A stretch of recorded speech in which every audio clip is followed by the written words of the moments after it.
Hi ನಮಸ್ತೆ, ನಾನು ನಿಮ್ಮ ಚೈತನ್ಯ. ಎಲ್ಲರೂ ಹೇಗಿದ್ದೀರಾ? Happy women's day.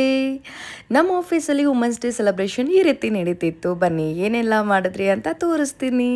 ಮೊದಲಿಗೆ ಇದನ್ನೆಲ್ಲ ಡೆಕೋರೇಟ್ ಮಾಡಿ ನಮ್ಮ ಕೈಲಿ ಕೇಕ್ ಕಟ್ ಮಾಡಿಸಿದ್ರು. ಸೊ ಇದಕ್ಕೆಲ್ಲ ಮಾಡಿದ್ದಕ್ಕೆ ಒಂದು ಬಿಗ್ ಥ್ಯಾಂಕ್ ಯು ಹೇಳಲೇಬೇಕು.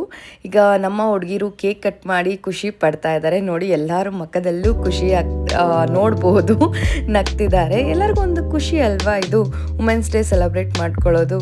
ಹಾಗೆ ಈಗ ನಮ್ಮ ಆಫೀಸಲ್ಲಿ ವುಮೆನ್ಸ್ದು ಸ್ಟ್ರೆಂತ್ ಕೂಡ ಸ್ವಲ್ಪ ಜಾಸ್ತಿನೇ.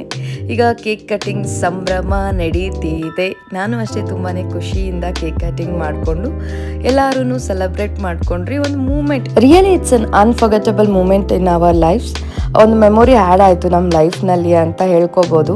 ಯಾಕಂದರೆ ಬೀಯಿಂಗ್ ಎ ವುಮೆನ್ ನಮ್ಗೆ ಆಲ್ರೆಡಿ ಸ್ಟ್ರೆಸ್ ಲೆವೆಲ್ ಜಾಸ್ತಿನೇ ಇರುತ್ತೆ, ಜವಾಬ್ದಾರಿ ಜಾಸ್ತಿ ಇರುತ್ತೆ, ವರ್ಕು, ಮನೆ, ಮಕ್ಕಳು, ಈ ರೀತಿ ಸುಮಾರು ಪ್ರೆಷರ್ಸ್ ಇರುತ್ತೆ. ಅದರಲ್ಲಿ ಒಂದಿನಾದ್ರೂ ನಮ್ಮನ್ನ ಅಪ್ರಿಷಿಯೇಟ್ ಮಾಡಿದಾಗ ನಮ್ಮ ಕಾನ್ಫಿಡೆಂಟ್ ಲೆವೆಲ್ ಜಾಸ್ತಿ ಆಗುತ್ತೆ ಅಂತ ನಾನು ಭಾವಿಸ್ತೀನಿ. ಅಷ್ಟೇ ಅಲ್ಲ, ನಮಗಿಲ್ಲಿ ಸ್ನ್ಯಾಕ್ಸ್ ಸಹ ಅರೇಂಜ್ ಮಾಡಿದರು, ಕೂಲ್ ಡ್ರಿಂಕ್ಸ್ ಮತ್ತು ಸಮೋಸ ಎಲ್ಲ ಅರೇಂಜ್ ಮಾಡಿದರು. ಈಗ ಡೆಕೋರೇಷನ್ ಸಹ ರಿಮೂವ್ ಮಾಡಿ ನಮಗೆ ಸ್ನ್ಯಾಕ್ಸ್ನ ಸಪ್ಲೈ ಮಾಡ್ತಿದ್ದಾರೆ. ನಾವಂತೂ ತುಂಬಾ ಖುಷಿ ಪಟ್ರಿ. ಈಗ ಸ್ನ್ಯಾಕ್ಸ್ನೆಲ್ಲ ತಿಂತ ಎಂಜಾಯ್ ಮಾಡಿದ್ರಿ. ಇದಾಗಿತ್ತು ಇವತ್ತಿನ small log regarding women's day celebration. See you soon in my next log. Bye bye.